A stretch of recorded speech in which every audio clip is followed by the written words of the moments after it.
These are real lives. These are real people. Don't matter how it ends. It matters how you stand.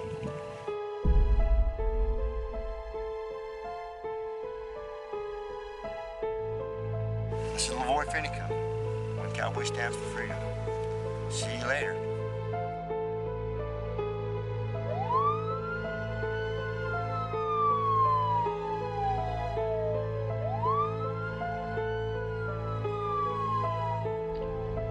Okay, boys, this is going to get real. You want my blood on your hands? Get it done, because we got people to see and places to go. But I'm not going anywhere. Here I am, right there. Well, I'm going over to meet the sheriff in Grand County. You'll come along with us. You can talk with us over there. Get down. And you duck down. Give me that camera. Okay, give me this camera. Go. Got it. Are they shooting? Got it.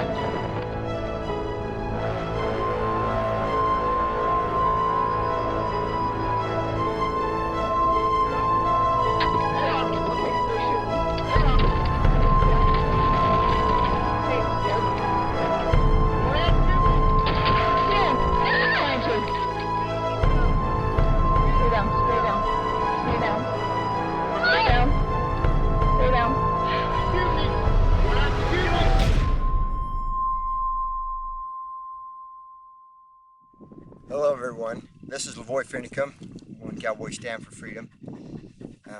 This is a very important video that I'm making. I'm hoping that you can have a little bit of patience as I try to do a little bit of educating.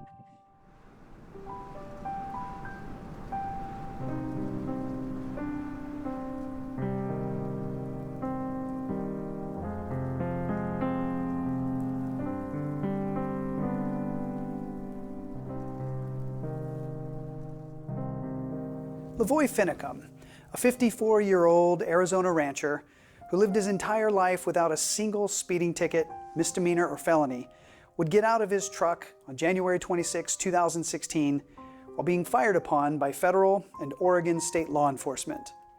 His death marked a nationwide controversy between those who labeled him as a perpetrator of domestic terrorism and those who hailed him as a martyr of government tyranny.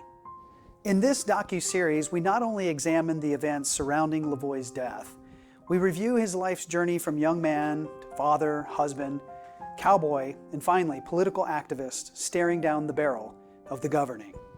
Perhaps then we all can answer, who was LaVoy Finicum? And does it really matter how each of us stand for the preservation or loss of life, liberty, and property? I'm Malheur with Center for Self-Governance, and this is Governed Be Governing.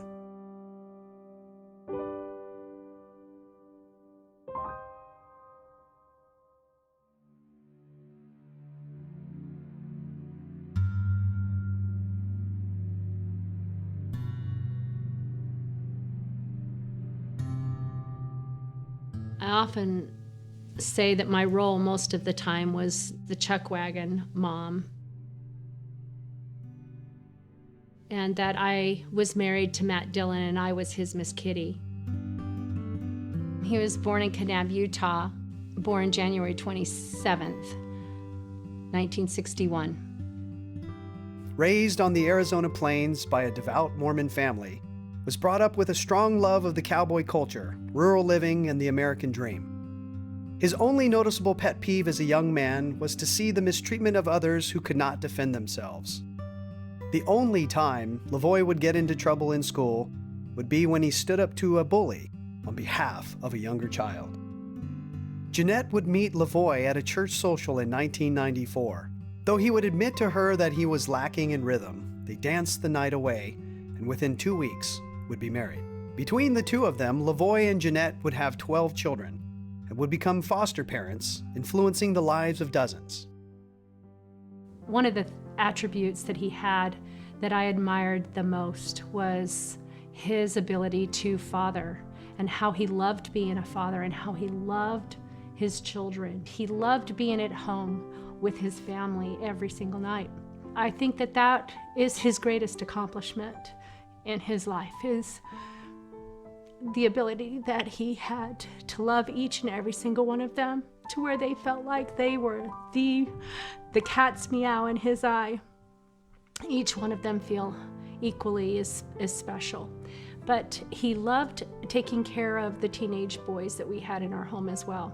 We had over 60 through the 18 years that we did it.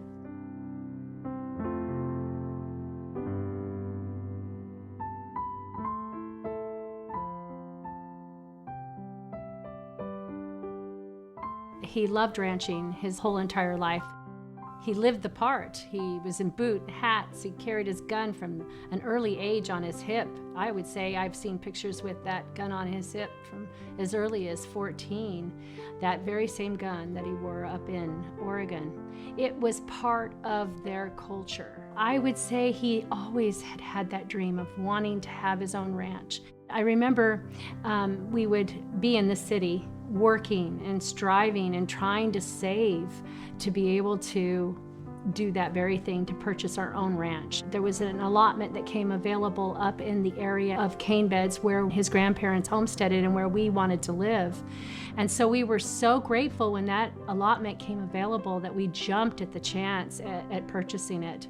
We commuted and lived apart for a while, trying to make everything work. It was a home that met all of our needs, where we could continue to do the therapeutic foster care that we did for the teenage boys and raise our family and have a place for our grandkids. It was wonderful, and it seemed that God was blessing us and opening up all of these ways for us to realize his dream.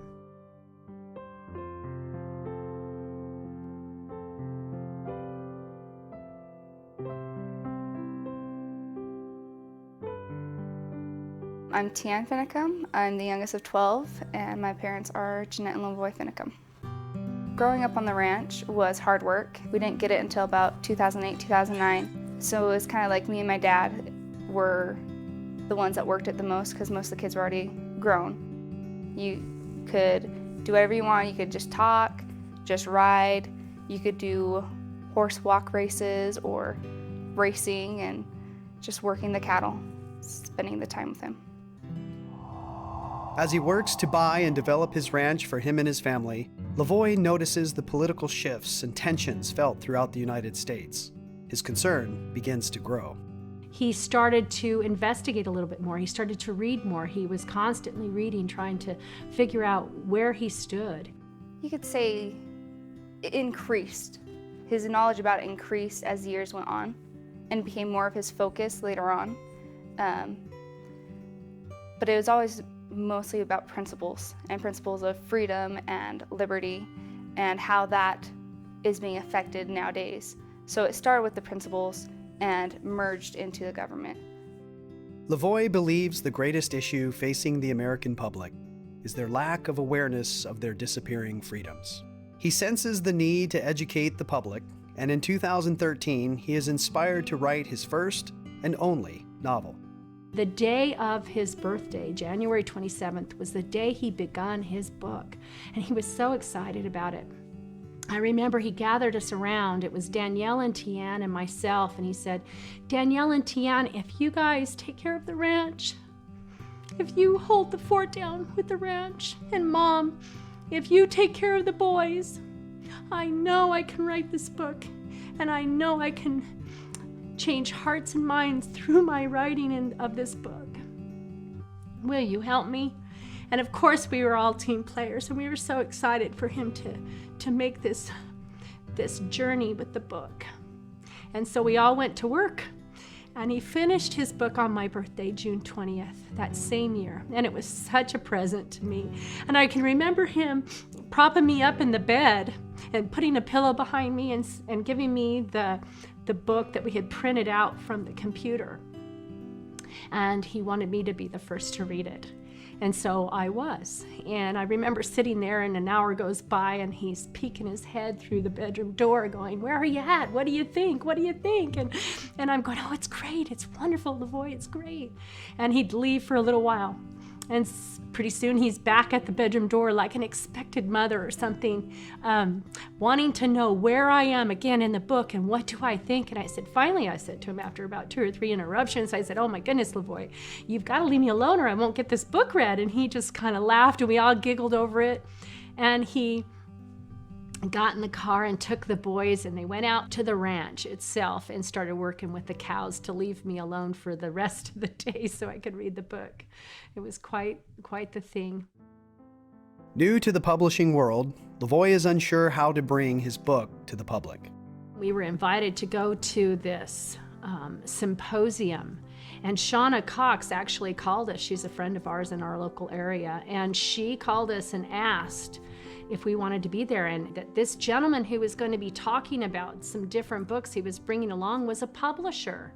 And so we were thrilled at the idea that, well, will we be brave enough to bring our own book and just be one of those, groupies that kind of go in and, here's my book, please read it. Sure enough, we were brave enough, and we took a printed copy from the computer with us to that symposium, and we had an opportunity to hand it to this publisher. And we didn't hear from him probably until January or February of 2014, and LaVoy had already written it off, and we were trying in so many different ways. We were sending his manuscript here and there, through the mail, trying to get somebody to publish it. But this publisher called. It was late at night, like 9 or 10. Beyond business hours, and we were surprised, and LaVoy gets on the phone with him and starts talking, and they talked for 2 hours. He was so taken with LaVoy's book, and he says, I'm so interested in printing your book. And so we entered into that, and he printed it for us, and their company had an editor, and they edited the book for us. LaVoy is surprised by the instant enthusiasm of his book. He ends up posing for the cover himself. Unbeknownst to our publisher, he releases the book, but he doesn't realize the day that he released it is my birthday. And so exactly 2 years later, it was available for sale. And we just thought that was a little present for us, a little gift from God.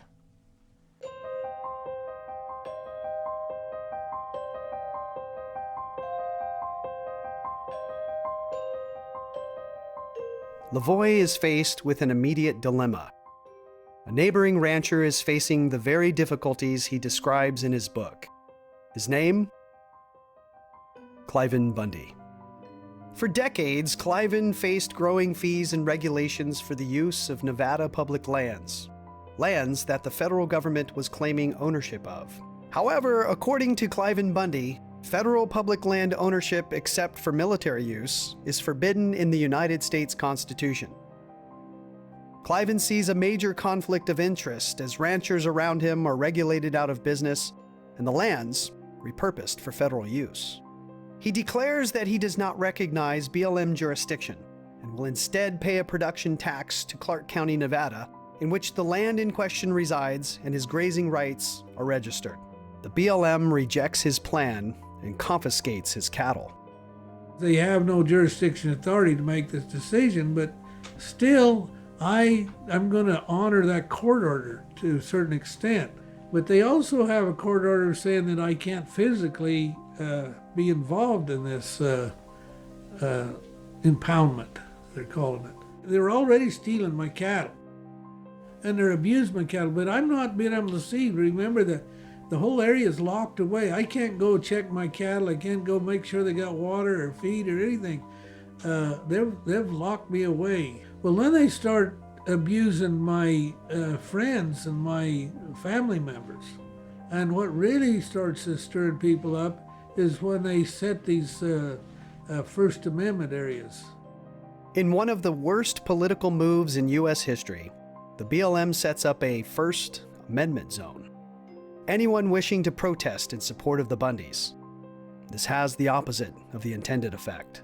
They start abusing my daughter Stetsy, and she declares that she has her First Amendment rights wherever she is, and they're saying we're going to arrest you if you don't get in. If you have something to say, you've got to get in that First Amendment area, and they mean that for we the people. They also mean that for the media.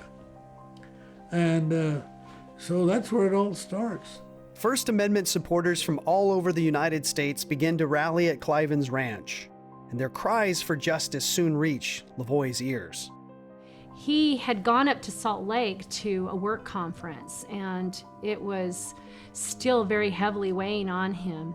He calls me from Salt Lake and he says, I'm going down, I'm leaving this conference. I'm not going to stay for the whole thing. I'm going to go talk to Cliven Bundy myself. I want to know what it is he's doing and why he's doing it. He left that day and drove that 8 hours to Bunkerville, and he was welcomed into the Bundy home. He was able to sit and talk with Cliven and find out why he was doing what he was doing. And he was convinced that he was on the right track. He definitely understood how I felt, and he was willing to back me and support me. That's what he was doing even when he come here on April 12th. We decided that we wanted to go, and we helped raise the flagpoles, and we listened to them speak and just tried to support him. Cliven invited him to return to Bunkerville the next day, April 12th. And my husband drove home from Bunkerville that night and told us what he had in his mind, and that he was going to be headed to Bunkerville first thing in the morning, and that he did. He got up about 5 a.m. and drove to Bunkerville, and he was the first rider to appear there. The day that Dad rode for the Bundy standoff, he left early enough that he left me behind. I believe that he had the impression from God that there could be trouble and that it could go south real fast.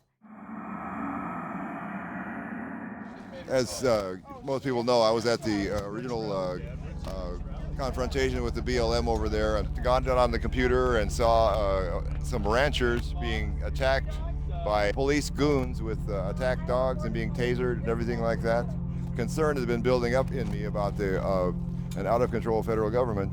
And on that very morning, within about 2 hours of my seeing that video of them being attacked, I was on my way over to Bundy Ranch. That kind of marked my transition from a concerned citizen to a proactive, a boots-on-the-ground activist.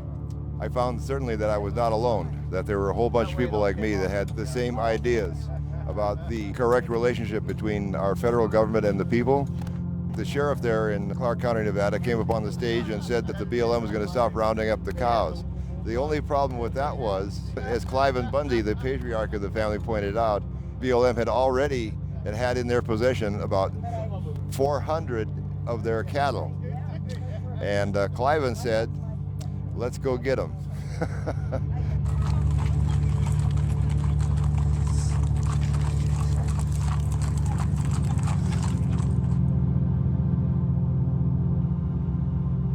We all jumped in various different vehicles and raced off down to this quite nondescript dry wash that is crossed by Interstate 15.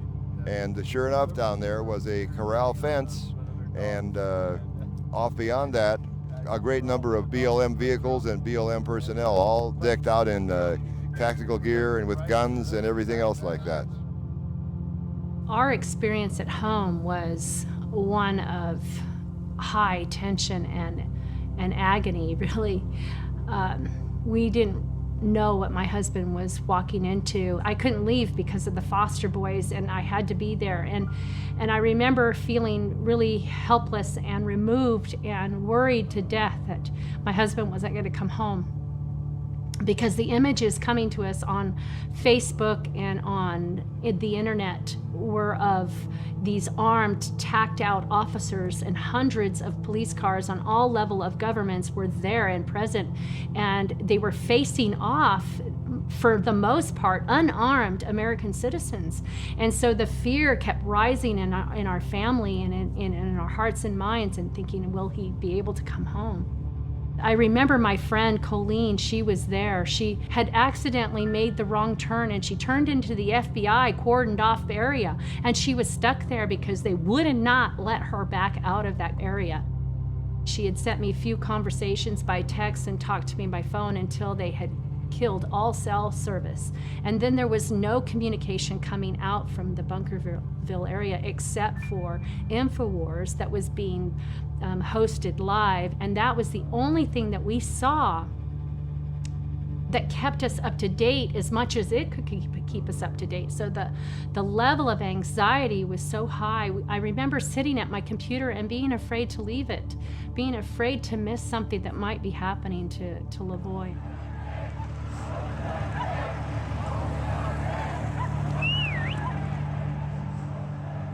Personalities began to emerge, and most striking to me and most impressive was Ammon Bundy. As the horses came up, I see Brianna and I see Arden and I see Mel and I saw LaVoy, and LaVoy was actually standing right by me. And I looked at him and he gave me a smile and he winked at me. Like, it's all good. You know, it's all good. It's okay. It's okay. No fear whatsoever. In the ultimate moment down there in Tokopoash, it quite literally, disaster hanging by a thread. By this I mean, if some idiot had started firing a gun, God knows what would have happened. There's a lot of people give the militia a lot of credit, because if they wouldn't have been there, what would have happened? You know, the federal government, even their self said they was overpowered and all that, which we know they wasn't. But the militia was present. They were with my wife and I on the stage. And so when they talk about all this big force of militia and stuff, no, there was only about 6 of them that I could even name, or, you know, that I couldn't even name them, but I mean, that I was sort of looking around and where are they? Well, that's all that ever ended up there to the, you know, under the bridge, Tokop Bridge. Other people in that position of Ammon, you have to remember, all of us were there in this position of terrible risk for him and his family. Ammon showed great courage and generalship is the only word I can put it in continuing on. Basically, he knew he had the cards and he played them with great courage and great skill. When the ultimate moment came, he didn't back off and let us all down. He went right up to that corral gate and confronted that BLM agent who was in charge there, Dan Love, and told Dan, "You have to leave. We're come here to get our cows back." In an unprecedented move, the BLM backed down and allowed Cliven's cattle to be released. The West has now been won!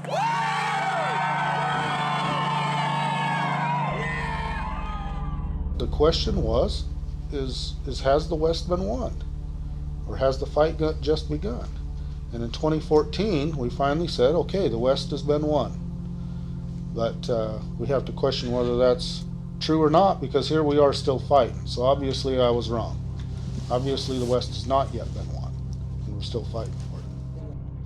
For myself, of course, that was about the proudest moment of my life, to say I'd been there, I'd been a part of all that. They did let the cows loose, and he was able to get back in the truck and come home, and it was a joyful reunion. We were so relieved. When he came back, I gave him a little bit what for. I'm like, Dad, come on, like, I was supposed to go with you. But, you know, he's a protective dad, and he wanted me to stay safe, and so I was understanding after a little bit. I think that was an experience that he'll never forget. I think that was the beginning of him talking more and being out there more publicly about politics. I think it impacted him greatly. Word spreads fast of the Bundys and their supporters' victory. It is not long before political sides are taken. A couple of days shortly thereafter, Glenn Beck was talking about the incident. And my husband was a little irritated. He had been a faithful watcher and admired Glenn greatly. He says, I need to call Glenn. He's getting it wrong. He doesn't understand what happened there. He is getting this story wrong. You're listening to the Glenn Beck Program. Let's go to LaVoy in Mesquite, Nevada. Hello, LaVoy. Hello, Glenn. How are you? I'm very good, sir. And actually, I'm across the border into Arizona. Okay. I'm a neighboring rancher, and just across the Arizona side. So I was there. I rode I rode all day with the Bundy boys. I know what they're going through, you know, and I know a good share of those riders for most of my life. And I hope I can say just a few words, Glenn, that might soften your heart. I'm not sure our hearts are hardened. My heart's not hardened at all. And the state troopers came. We said, boys, do not be flipping the birds. Do not be catcalling at those federal agents when they leave. Then why was there so much of that? This is great to hear. But there was a lot of that, though. There's a video out that shows the guy standing at the gate with the officer saying, please, we're going to open up the gate and we're going to release these cows. That's what we're here to do now. We're going to open the gate, but you've got to clear these people out. And the guys at the gate were like, no, you just leave here. You just leave here. And he's like, I have to release the cows. And I want to do it safely. I am not trying to escalate anything. He was being very reasonable. But you're only seeing parts of the videos. Let me play it out just a little bit. When he says, okay, we're going to release the cows. He said, okay, we all moved back. You don't see that. We actually all moved back. When the guy got up on the thing, that's when the agents left and the state had come. And they said, we've won. And so we come back and we're just waiting there for open the gates. There's no confrontation at that point because the federal agents have left, the state agents have come, the state officers are there. I'm glad you guys are here. If you guys if you were all on horses, I didn't see you guys at this point. Thank you for your call, but there's nothing to be gained by ratcheting things up. Jesus wouldn't do that. No one would do that. It doesn't mean you don't stand your ground. Martin Luther King, Rosa Parks stood their ground. Yeah. Those at the lunch counter, they stood their ground. I'm not saying you don't stand your ground. It's how you stand your ground that makes all of the difference in the world.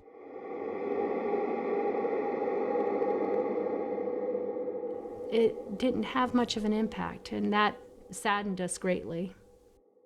Unsatisfied with the portrayal of the events of the 2014 standoff by both mainstream and alternative media, LaVoy takes the narrative into his own hands. Embracing a new medium of communication, he video records his own testimony and delivers it on his newly created YouTube channel, One Cowboy Stand for Freedom. Hello everyone. My name is LaVoy Finicum. I'm a neighboring rancher to Clive and Bundy on the Arizona side of the border. I rode with his boys on April 12th when we went to go get his cows. And I feel I'd like to make this video to set the record straight, to maybe offset some very powerful voices such as Glenn Beck, where I believe that we've been misrepresented, maybe sincerely, but misrepresented nevertheless. And so this is what I want to do. I want to just relate to you what I saw with my own eyes from morning to evening. Arrived there early in the morning as cowboys to come and stand with Cliven in support of him. We rode over there. We didn't come charging, guns a-blazing. Then they brought in SWAT to show us that they were really serious. We stepped forward a little bit, continued to ask for the gates to be open.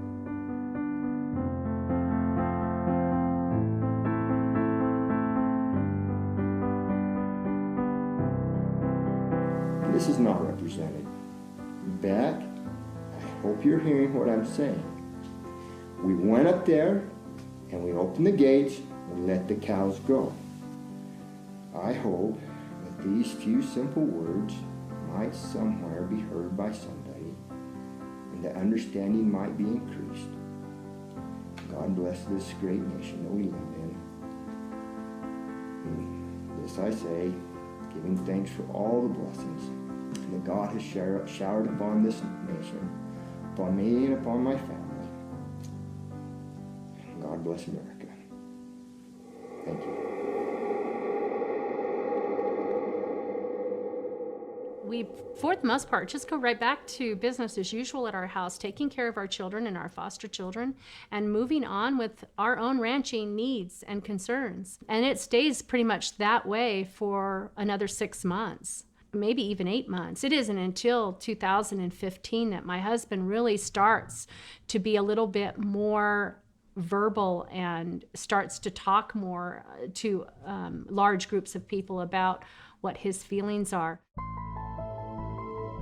Using this new medium, LaVoy begins to educate on the many issues he sees facing the country. I once again feel like I'd like to make this video in response to President Obama's White House Correspondents' Dinner. Why would you feel to jest and make fun of a situation where you have Americans pointing guns at Americans? These people have been labeled, I have been labeled, as a terrorist by Harry Reid more than once. Does that mean President Obama, that I, the Bundys, can now be picked up and held with indefinite detention? What do you think about that? It makes no sense to me. Just my thoughts. I want to continue my effort in trying to explain what freedom is and what freedom isn't. This farmer, Roscoe Filburn, was growing wheat on his own farm for his own consumption. Well, Wickard, the Secretary of Agriculture, brought the case, and the Supreme Court decided that the federal government does indeed have the right to tell a farmer what he can farm on his own property for his own consumption. Now, anyone knows that that's not freedom. I appreciate Roscoe Filburn making the fight, but I wonder what would have happened if he would have said, like Clive Bundy, I don't think so. I think the farm is mine. I think I'll farm it the way I see fit. And had he took that stand, maybe we could have rolled back the power of the federal government where they use the Commerce Clause against us. Our country is at risk when we are not self-reliant and independent. You might not realize it, but there's a great amount of wealth upon this land here, a vast amount of wealth, and it's in the uranium and in other aspects. Our ability to be self-reliant and independent is here in our own country. We can do it, but they shut us off from it. We are dependent upon those who really don't like us. Have to ask yourself why. And let me just go back a little bit and explain a little bit about how this BLM came into being. The lands were to be seceded back to the states once they moved from territory to state. In 1936, they passed what was called the Taylor Grazing Act, where they then say in the act that we now permit you, people on these lands, we permit you to be here. And every 10 years, we'll reconsider if we want you here. And in fact, anytime within that 10-year period of time, we may change our mind. Well, we as the people of the United States never gave the federal government the authority to permit them to do this.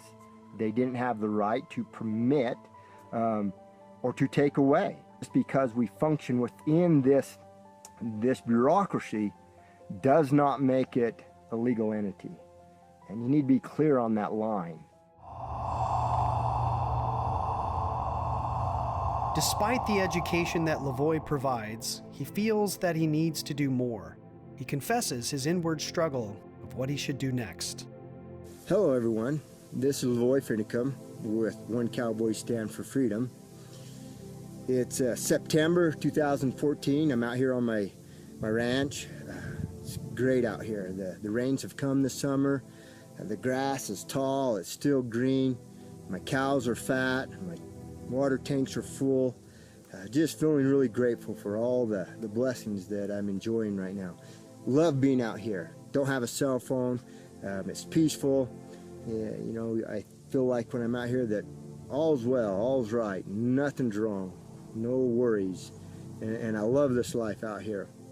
But it doesn't take too much to see that dark storm clouds are gathering, and we really need to open our eyes if they're not already open. We need to take care of those we love. We need to have our houses in order.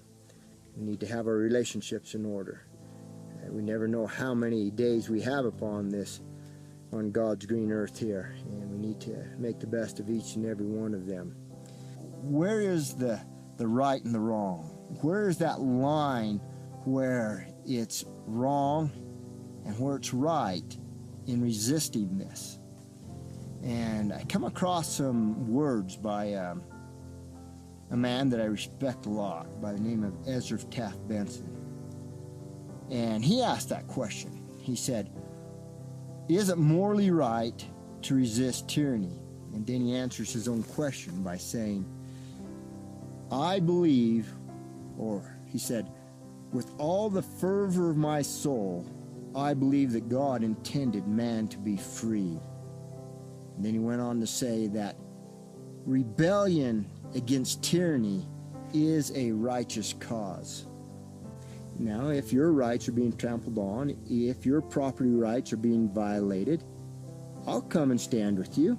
There's 50 million of us, I know. There's 50 million that's willing to stand and pull together and say, no, leave him alone. Leave his property alone. You know, no aggression, no hate, but willing to stand, willing to defend. And by all means necessary, to say, leave us alone. Don't bother us. Let us raise our families. Let us enjoy this land upon which we live. Let us be free to make our own choices.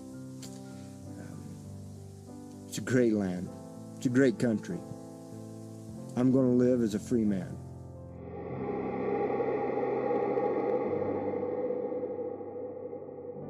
I think his own political feelings and beliefs started to drive him more into the public and wanting more people to hear his story and what he knew to be true. His first personal challenge arrives as he and other Arizona ranchers are faced with their local areas being rebranded as a federal monument. LaVoy stands up to speak to the ranchers who are concerned they will be regulated out of business like the ranchers in Nevada and forced to take the same stand as Cliven Bundy. We're all here asking and pleading for a federal overlord to be gracious to us. We're looking to Kirkpatrick, we're looking to McCain to go to Washington and take care of it. I'm not going anywhere regardless of what is passed or not is passed. Unless you're willing to love your property rights, love your freedom more than your life, they'll take it from you. You must, the last thing to control, to establish property rights is you must defend it. Thomas Jefferson said we only have those rights which we defend, which we can defend. Now, as for me, my simple self, I'm not going anywhere off the monument. I'm already on the monument. They can pass whatever they want, and they may take me off, but not while I'm breathing. I'll continue to eat, have my cows eat my grass, and I'm not giving it up. After he started to become more vocal, that's when we started to notice the BLM interference with our personal ranch.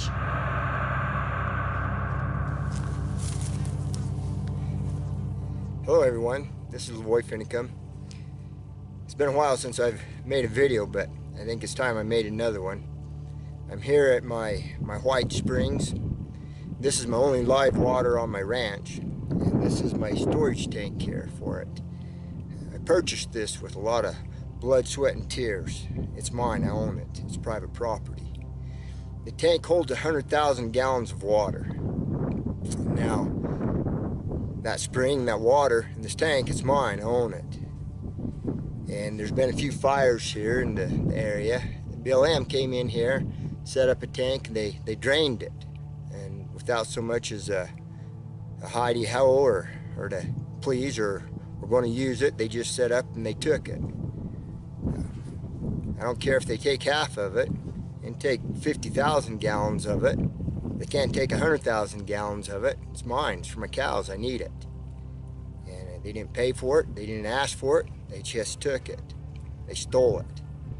Here, I'm going to post this and tell them to knock it off. They take more than half, they better come and ask me. Quit stealing. It's not theirs. I'm going to let the Mojave County Sheriff, Jim McCaleb, know that they're stealing my water. They need to stop it. It'd be really nice if they'd take one of those tankers and come out here and fill it up, replace it. Or how about they just leave it alone? But anyway, this is LaVoy Finicum. On my ranch, my water, telling the BLM to quit stealing my stuff. Catch you later. Bye.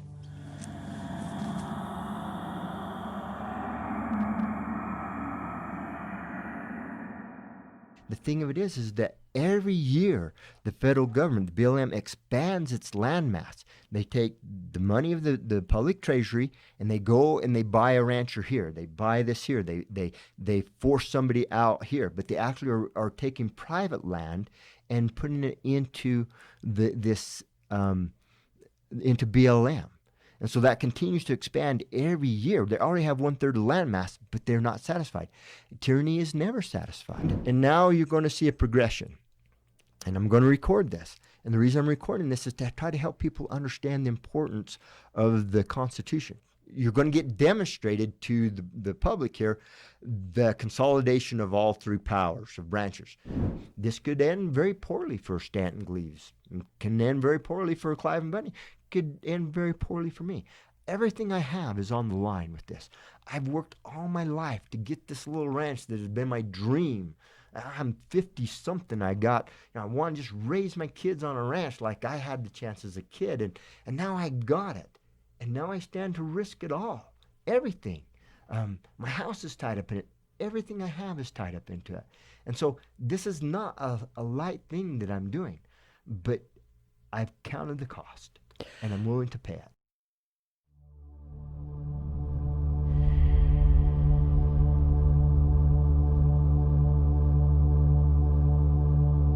With the cost counted, LaVoy makes his first move in defiance of the BLM's jurisdiction.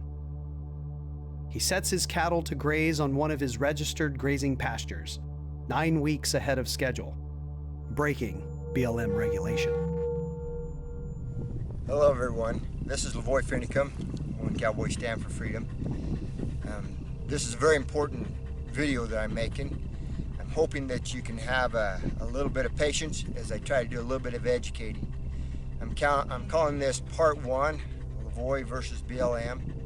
I'm here on my ranch and it's beautiful out here. And it's time that we do something more than just talk about freedom and about defending our Constitution. So I want to educate, I want to teach, I want to let you know what I'm personally doing to defend our Constitution. And this isn't about cows, this isn't about grass, but it is about my family, it is about freedom, it is about the Constitution. I've never been crosswise with the BLM in all the years that I've owned my ranch here. Never had a trespass filed against me. I've never been over what they call the AUMs, which means how many cows I should run. Like I said, I've never run for 6 years in this very pasture here. The point is, they claim that this is theirs. And I claim that the forage right, the grass, is mine. And so let's go to the Constitution. To become the seat of the government of the United States and to exercise like authority over all places purchased by the consent of the legislature of the state in which the same shall be for the erections of forts, magazines, arsenals, dockyards, and other such needful buildings. Okay, they limit the federal government to purchase only those lands needful for the defense of our country, docks, arsenals, forts, and other such needful buildings. And not only that, they can't take it by eminent domain. They must ask the state legislatures if they can purchase it from them. So in this very clause here, by that very sentence there, it acknowledges that the states are the owners of the land. So this is the question. Who is the lawbreaker and who is the law abider? You know, I stood with Clive and Bundy, my friend, and his family, in helping them to get their cows back over this very issue.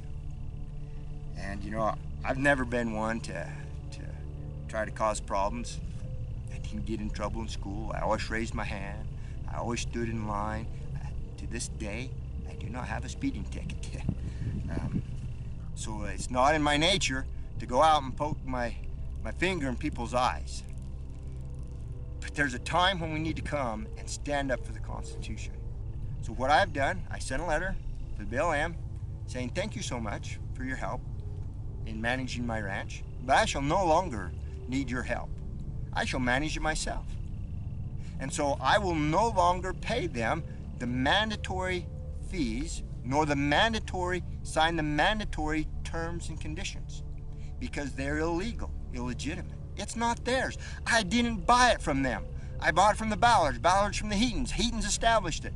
Okay, it's not theirs. It never was theirs. They're forbidden from having it.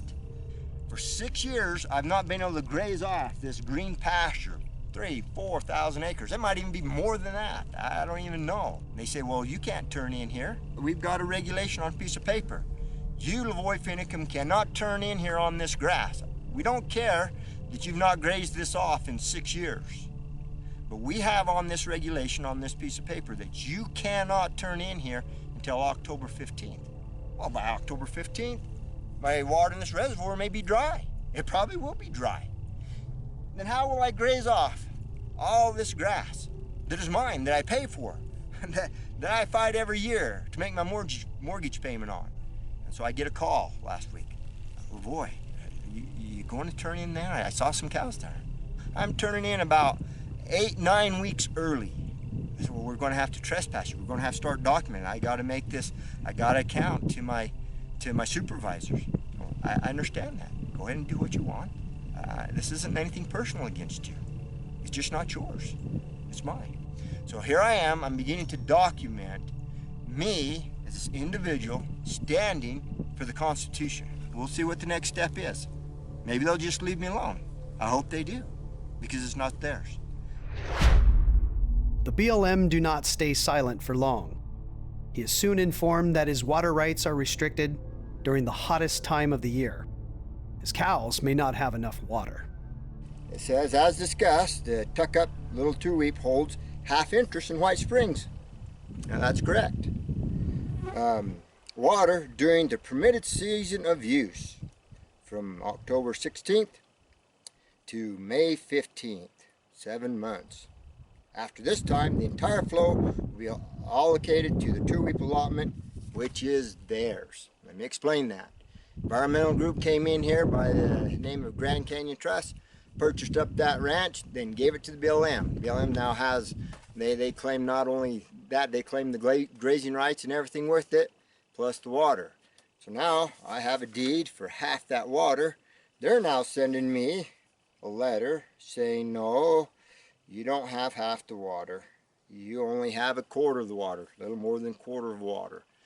You have the water for 7 months and that's it, which is close to a 50% reduction. That means I only have 58,000 gallons that I can use for my cows in the year. I own half that water 12 months out of the year.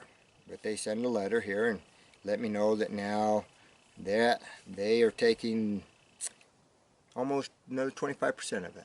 And they say it's theirs, just with a letter. But I'm not losing any sleep. You know, I use it, you know, run it where I need to run it. I see they're turning my line off. I'm down here hiking this mountain, fixing water lines and stuff. I'm tired, hike this whole dang mountain and back and get up there and try to find the leaks and get up there where I turn the water on. They turned it off. You know, they turned it off. I've got to be careful. I'm only assuming it's them.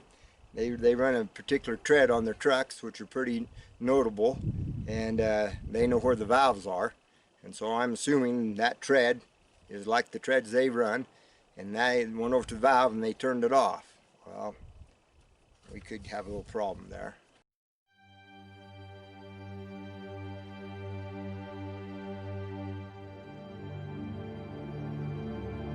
Unmoved, the BLM informs LaVoy of his trespass fines and administrative fees.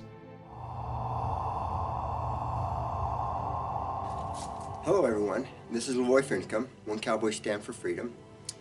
And I promised that I'd make more videos when things progress between me and the federal government, the BLM in particular, and they have.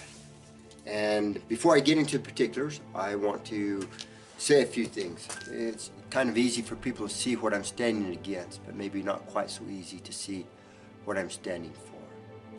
What I'm standing for is I'm standing for freedom. I'm standing for the liberty for the individual American.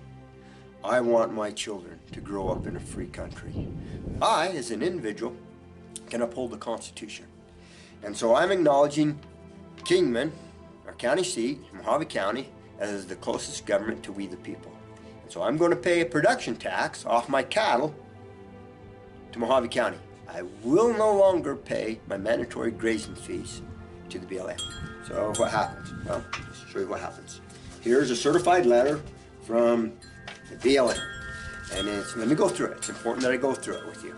It says, Dear Mr. Finicum, as you're aware, the Arizona Strip District Office of the BLM identified 24 head of your cattle with calves on the tuck-up allotment on August 4th.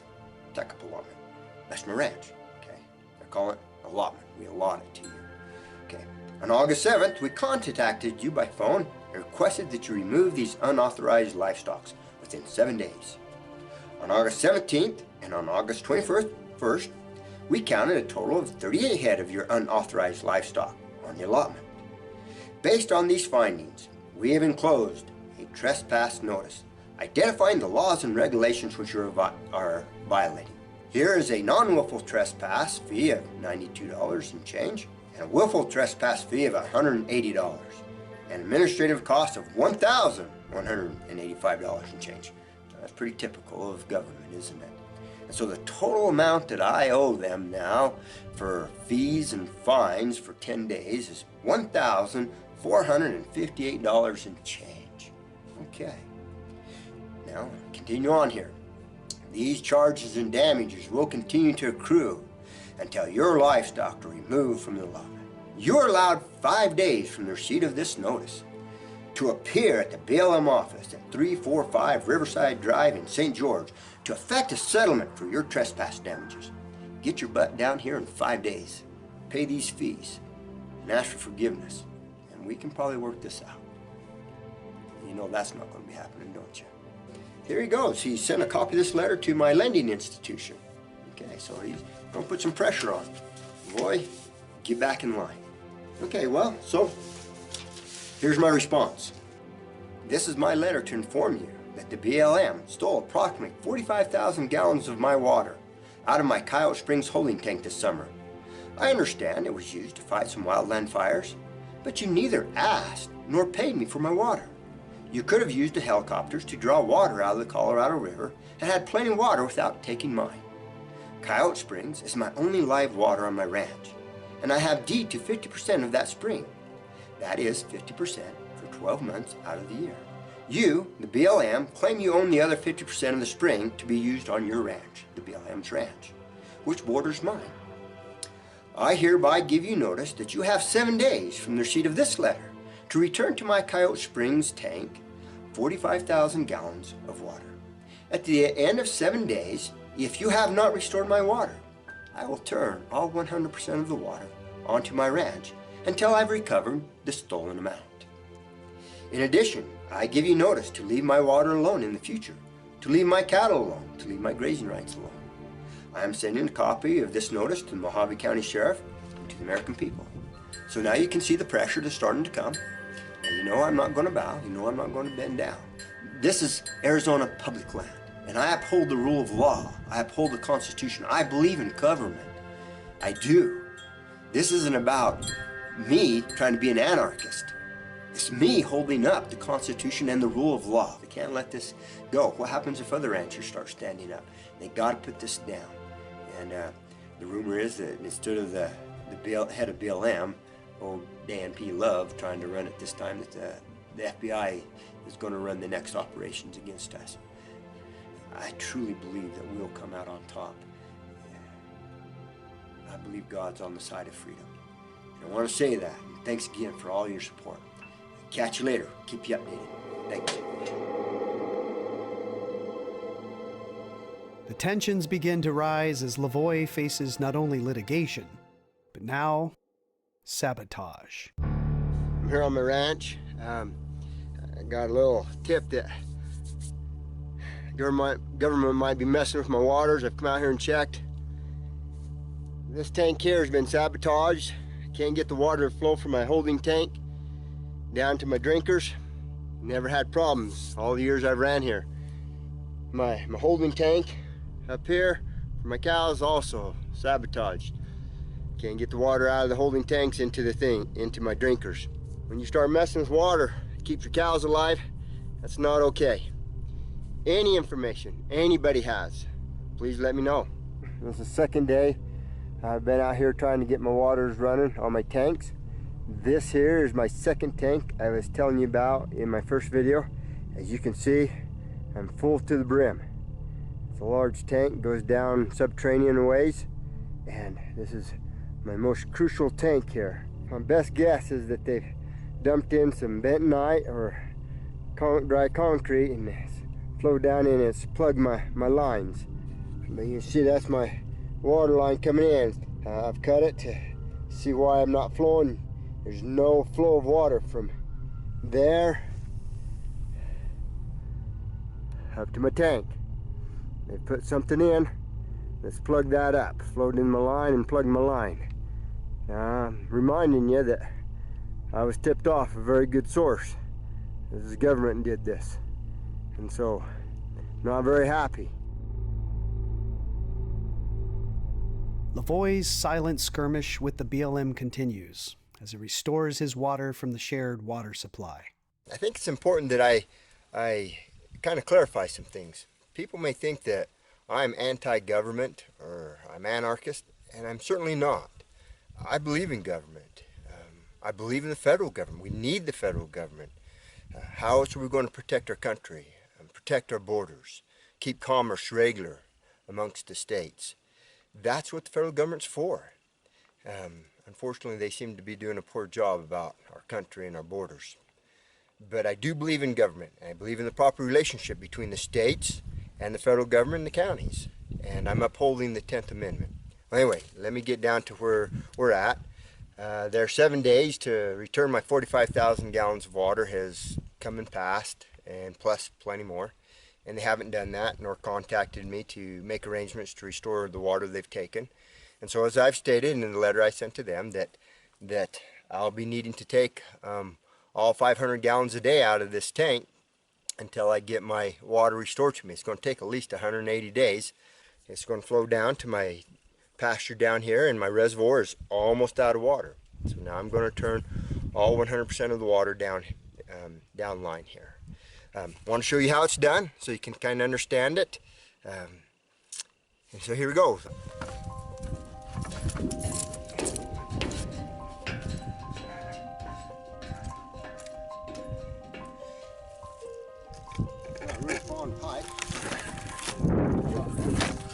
We're on the top of the tank.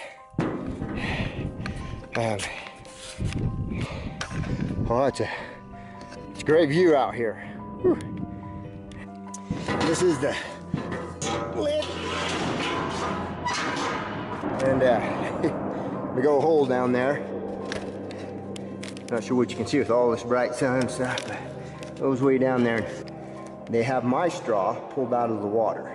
And so no water is running down into my lower camp where my reservoir and cows are at this time. And their straw is in the water running down to their cows, their tank over here. And so I'm pulling it up. Again, their cows still have water. They got springs over here and reservoirs with water. I'm going to pull up their straw. I'm going to put my straw in the water.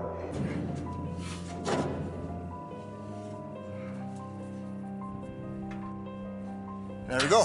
That's how it's done.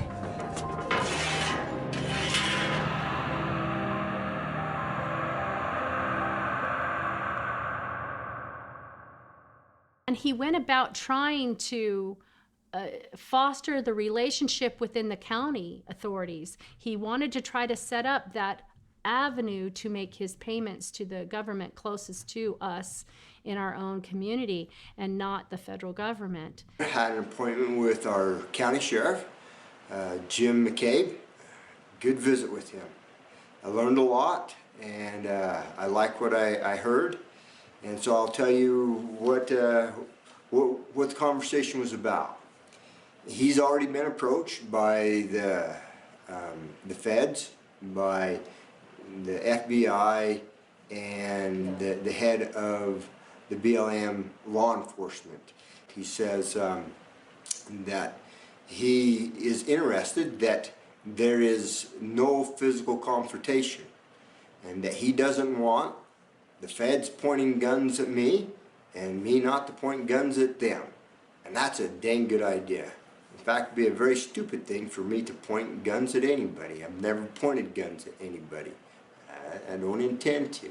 The Fed said to the sheriff, we promise you that we're not going to have a physical confrontation with Mr. Finicum out there. We're going to solve this thing, and the word that was used was administratively.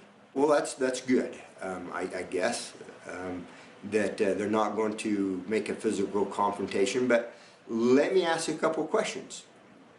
If there's not going to be a physical confrontation, why are you asking to be deputized?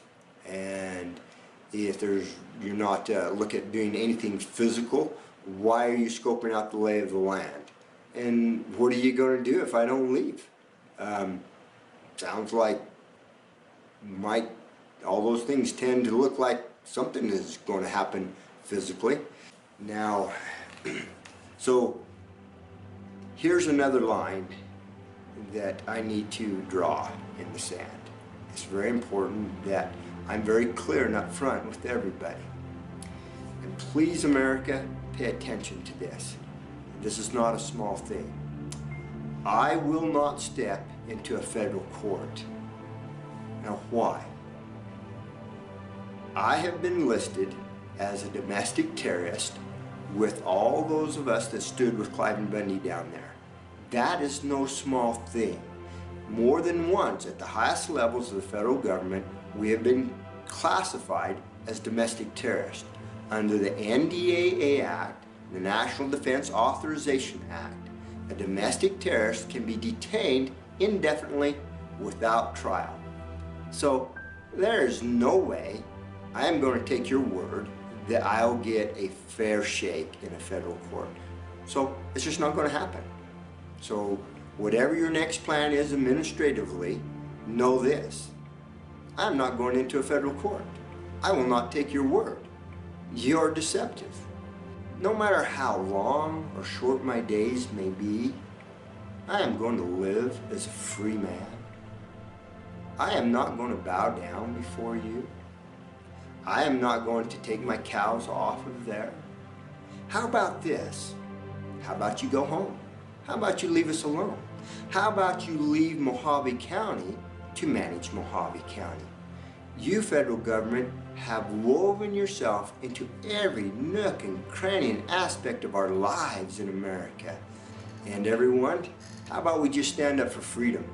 How about we quit bowing down to this type of overreach of a federal government that has amassed control and power ever increasing into itself?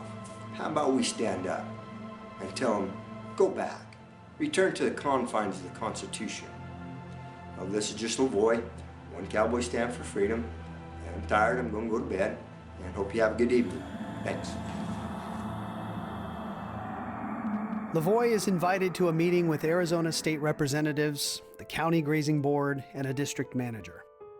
He believes this is his opportunity to gain their support for his stand. He is met with an unfortunate shock. This representative turned and said, you know, Mr. Finicum, if you don't start signing your leases, we're gonna lose our pelt money. And we just sat there and went, it's all about money? You're gonna lose your grant, your pelt money, because my husband's not willing to sign the contract any longer? So the federal government was putting pressure on the county by pretty much saying, we're not going to continue to give you this money that you might need for your special needs programs if Mr. Finicum, you don't pull him into line. They said, Mr. Finicum, you know, very cordial with me, you know, this is not a good time. You know, if you do this, it's going to hurt a lot of people. They'll cancel all our grazing permits out here on the strip. If the Sierra clubs and people get hold of this, if you stand and call these your grazing rights, and if you don't back down, we might lose our ability to hunt here. The federal government might close it down. And I'm looking around, I'm saying, what the heck? Is this the state of Arizona? Or is this just the kingdom of the federal government?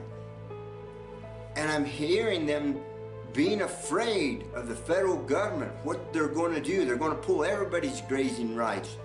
They call them permits. They're going to pull everybody's grazing permits, and everybody will lose their jobs here. They'll shut down the hunting, and there won't be any hunting here. This isn't America. This isn't what we are.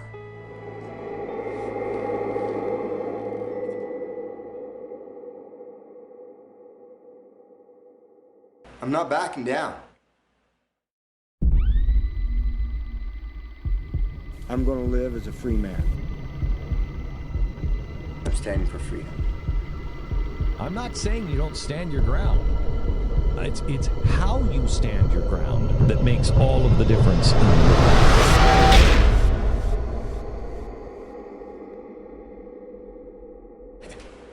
I'm not backing down. Let's grow a backbone. This is exactly what I'm standing up against. This is the state of Arizona. Yet here we are, state officials, afraid and bowing down to this overreaching, overbearing central government and giving them power by acknowledging that they have the power to pull everybody's grazing rights, have the power to stop the hunting on the land. Well, they may do what they want, but I am not going to back down. I promise you this, America. I promise you, I will spend every last dime I have, what little it may be, until every last one of my horses are gone, until every one last of my cows are gone, until I have shed every drop of my blood upon this land. I will not back down. I will not capitulate to this federal government. I will not bow to the pressures as the FBI and the BLM law enforcement goes around and collecting their cooperating agencies to all begin to bear pressure upon me. I will not do it. So help me God, I will not do it. I will die before, and I'll sleep well at night. I'll live as a free man.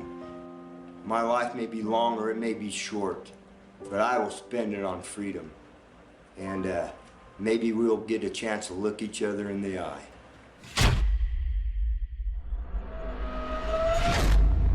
Next time on LaVoy Dead Man Talking. It's a pretty nice, sophisticated piece of equipment. Look what they're doing over to that family, the Hammond family. This entire endeavor started with the Hammonds. You want to play those antiques with other people, harass them, destroy their lives? Well, here I am. You come pick on me. I've never seen it so gross. They're ready to. This is LaVoy Finicum. We have occupied this as a peaceful place to work from to restore our Constitution. Get these criminals, and they are terrorists, out of my county. Well, we shall see.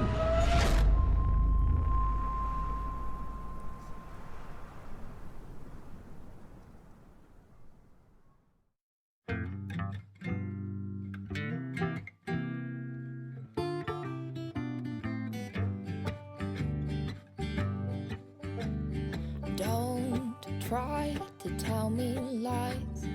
I'm not looking with your average eyes. I'm forcing people to see your lies don't work on me. And don't pretend I can wear my hat. We all know it doesn't work like that, 'cause I'm a prisoner. You've made your prisoner. So don't tread on me. I work for liberty. I'm rising up. Go ahead and try to take this from my arm. You get tough as nails when you're raised on a farm. Your thugs will break your spine. Heaven forbid you had to move a line. So don't tread on me. I work for liberty. I'm rising up.